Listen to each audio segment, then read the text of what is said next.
snap in her girdle. It was part of her charm. Every Friday night, as long as my grandfather was alive, the whole family, including spouses, would gather to play a card game called Rook. And if you were Graham's partner, it was not wise to miss a trick or lose the bid. Everyone's favorite old home movie featured Graham playing in a softball game at a family picnic in her younger days. She made contact with the ball and ran the bases with such singleness of purpose, a large woman coming at you like Bronco Nagurski, that no one got in her way. Home run. When she played Chinese checkers with small grandchildren, she was not one of those pushover grandmothers who would lose on purpose to make the grandchildren feel better about themselves. Graham believed, before Max Dupree ever said it, that a leader's first task is to define reality. She was the leader, and reality was she played to win. Pouting and self-pity, two of my spiritual gifts, did not elicit sympathy from her, for even when she was playing, she kept an eye on what kind of person you were becoming. And my grandmother taught me how to play the game. Grandma was at her feistiest when it came to Monopoly. Periodically, leaders like General Patton or Attila the Hun develop a reputation for toughness. They were lapdogs next to her.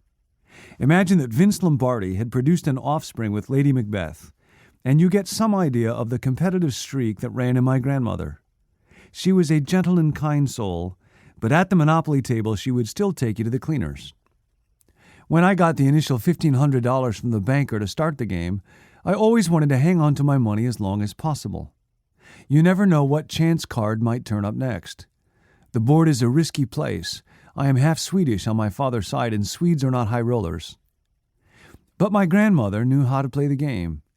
She understood that you don't win without risk, and she did not play for second place, so she would spend every dollar she got. She would buy every piece of property she landed on. She would mortgage every piece of property she owned to the hilt in order to buy everything else. She understood what I did not, that accumulating is the name of the game, that money is how you keep score, that the race goes to the swift. She played with skill, passion, and reckless abandon. Eventually, inevitably, she would become master of the board. When you're master of the board, you own so much property that no one can hurt you. You're in control. Other players regard you with fear and envy, shock and awe. From that point on, it's only a matter of time. She would watch me land on boardwalk one time too many, hand over to her what was left of my money, and put my little race car marker away, all the time wondering why I had lost yet again. "Don't worry about it," she'd say. "One day you'll learn to play the game." I hated it when she said that. Then one year when I was 10, I spent a summer playing Monopoly every day with a kid named Steve, who lived near us. Gradually it dawned on me that the only way to win this game was to make a total commitment to acquisition. No mercy, no fear. What my grandmother had been showing me for so long finally sank in. By the fall, when we sat down to play, I was more ruthless than she. My palms were sweaty.